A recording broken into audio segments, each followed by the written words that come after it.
It is estimated that 80% of all marriages in South Asia are arranged by the bride and groom's parents.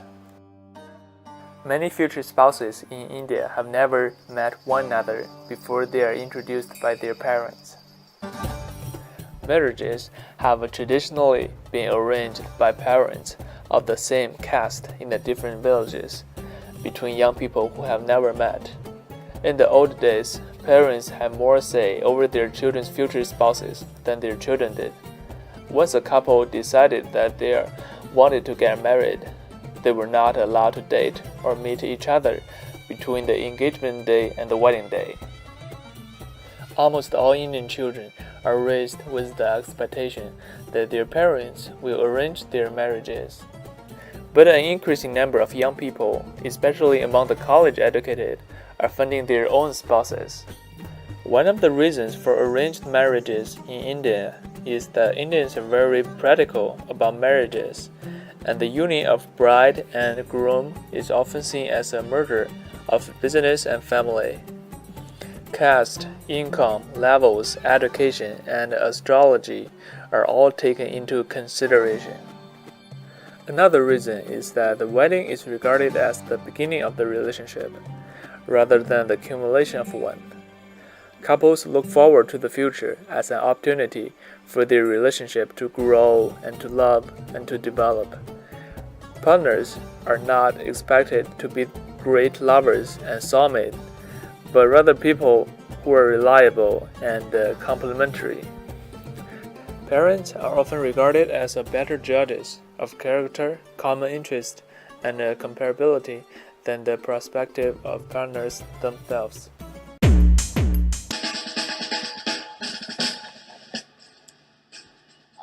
Probably love, yeah. I think arranged marriages are pretty cool. I'm gay. I would definitely say love marriages. I feel love marriage is better. I will say I don't even believe in marriage. Arranged marriage. I think love marriages are better. It's someone that you choose rather than your family choosing for you. Both the girl and the boy can know each other better, and they know their priorities and everything. They know their likes, dislikes, and also they can understand better. My parents had a love marriage and had to fight to a certain extent for what they had. And I feel because of that they're closer and they have a stronger connection. They are better compatible. They have checked all the checkpoints before. Arranged marriage is like more of a blind game. Because that is the tradition and that is how we have gotten born and brought up.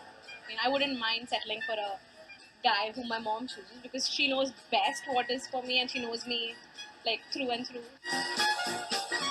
A piece of paper will never say that you are married or you're not. So if you're compatible with your partner, you can stay with your partner, you trust your partner, then fine, go for marriage or whatever. But then that's more important, understanding and compatibility. I don't think I can choose either of the options because I'm gay and it's illegal for me to get married. So if I would be getting married, it would be a crime. Through these videos, we can understand that everyone in India has different opinions about marriage. We can divide them into two categories. The first one is the people who support love marriage. They believe that marriage is based on girls and boys understand each other and know whether they love each other. Marriage is to choose the right person for yourself to share the future, and it should not be arranged. But there's also a class of people who think that arranged marriage is the best. A girl named Anush in the short videos said that because she is confident enough that her parents knows her well, so she thinks they can pick the person that best suits for her. Also, there are some people who still maintain the traditional thinking of marriage, and they believe that they need to follow the traditional custom. My idea is, marriage is not played a game, so the most appropriate is the best.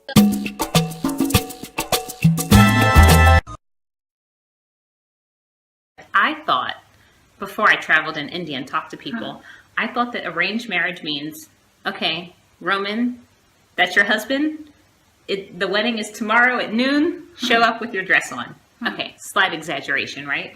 But that sort of idea. But that's not actually how it works. No, it isn't that.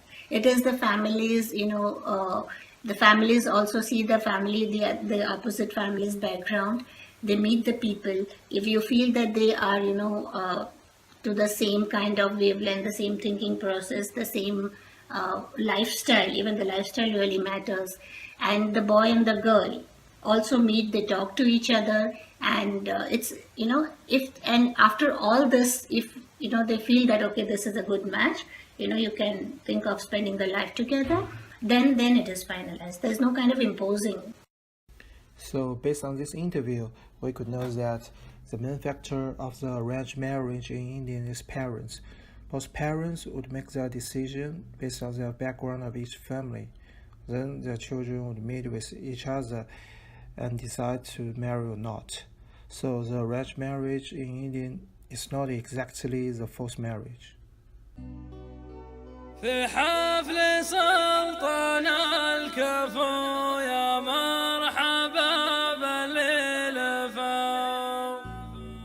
حيا الله اللي شرفوا في كل وقت وكل حين.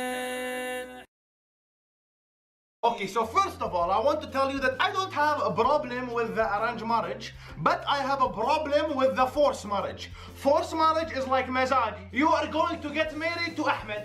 I don't care what you say. And she's all like, no, this is not right. You have to understand the Arabic love story is very different than the Western love story. The Arabic love story, love happens after. Okay, so this is how it works. يعني you have a girl مؤدبة, good people, don't go outside to clubbing, drinking, smoking, no, but good people. Does not meet a lot of boys. The father or the mother bring offers. It's like auction. The girls sit at home and then they bring Ahmed and Muhammad and Omar and Abdullah. And they just keep bringing people one by one. She sits there, no. The worst part about a marriage with the Arabic people is you have to meet the whole family. You meet the whole family before you meet the girl. And they tell you, go check her. I'm in Canada. Go check her in where? Go check her. Everyone knows what I'm doing there. Do you know how awkward it is? I have to go, hi guys, how are you? Oh, what are you doing here? What are you doing here? No, just looking. What are you looking for? Your sister. So awkward. And sometimes they make the arranged marriage a little young. Not too young, I'm not talking disgusting stuff. I mean, if the girl is 20, the guy is 23. Habibti, I'm not going to get married if I'm going to live with mama and baba. No. So in Saudi Arabia, the arranged marriage is more like the forced marriage. Children do not have the power to decide whether to marry or not. Their parents will take over the charge and force their children to marry with the people that they thought is appropriate. So in my opinion, the process is more like buying a pet, not married to the human being. Based on those two parts, we could know that the arranged marriage in India is quite different from the arranged marriage in Saudi Arabia. In Saudi Arabia, the arranged marriage is more like forced marriage. The parents would make all the decisions and they do not care about their children's thought. So, in my opinion, arranged marriage or forced marriage is not appropriate in this century. People have to marry the person that you know and you love. Because if you want to start a family, the foundation is love. So, if you do not love him, don't marry with him.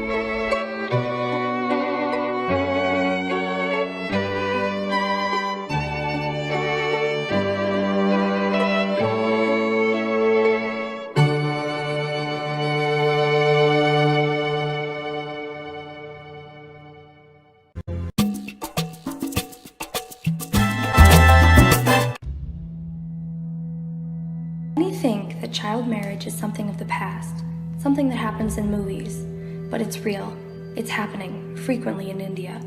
1 out of 3 girls will be married before the age of 18, and 1 out of 9 before 15.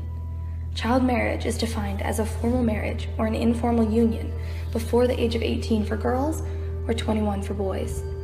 Child marriage affects many more girls than boys, but it can lead to a lifetime of disadvantage and deprivation for them both. Child marriage is a human rights violation, and despite laws against it, the practice remains widespread, in part because of persistent poverty and gender inequality. Girls Not Brides, the global partnership to end child marriage, works to bring child marriages to global attention to stop the problem that is one of the leading causes of death for girls aged 15 to 19. They work to stop child marriages by using their theory of change to address child marriages to a broader audience. The theory of change helps to empower girls, mobilize families and communities, and provide services and implement laws and policies. This theory also forms a starting point for which actions need to take place to address the matter.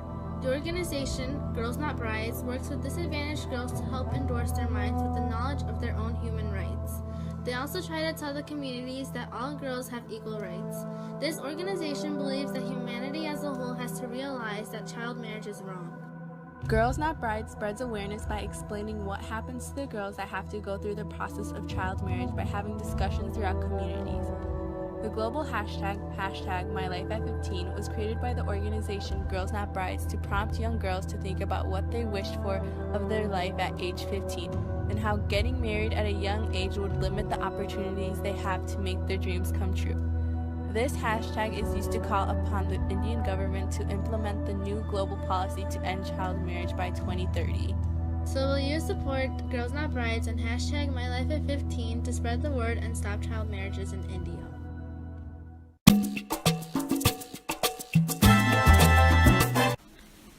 Here we have looked at marriages in South Asia, especially in India. It has been recognized and became a growing concern recently as many global citizens believe in love marriage, which people should get married to someone who loves each other rather than being arranged by their parents. It has been noted that arranged marriage is violating human rights by restricting individuals' choice. Unfortunately, there is no policies to restrict the arranged marriage, and it is unlikely to happen because it is considered as part of the culture. There are many motives for arranged marriage. This includes parents' desire to control unwanted behavior and sexuality, preventing relationship outside of ethnic, religious, cultural, and caste group. Due to many complex factors, it is difficult to resolve the problem. However, it is important not to confuse with arranged and forced marriage. Arranged marriage takes place only with full agreement and consent from both parties, whereas in forced marriage, one or more spouses do not consent to the marriage. Forced or child marriages must be prevented. A number of documents have been published jointly by Foreign and Common Welfare Office offering guidelines to the public. However, it is questionable how many minorities are aware of these guidelines, while attempts have been made through conferences and the media to highlight the severity of the problem. Here are some of my suggestions. One of my suggestions is to provide educations to minorities, especially to elementary or secondary school students. The education should emphasize the real meaning of marriage, independency, how to avoid forced marriage, or how to deal with it. The government should increase the support for minorities who are being sexually abused and provide guidelines for those who ask for help. Better follow-up procedure, including counseling, therapy, and self-help courses must be expanded. The international awareness of media has been proven to be ineffective. The international committees should take social actions rather than making proposals that are not being followed. Social actions could include rescuing individuals who are in danger of sexual abuse or providing legal support for those who need it. To end the video, it is inevitable to say that Indian women are by far the more vulnerable party in the marriage. More attention and awareness is needed to minorities in India who are suffering from forced marriage.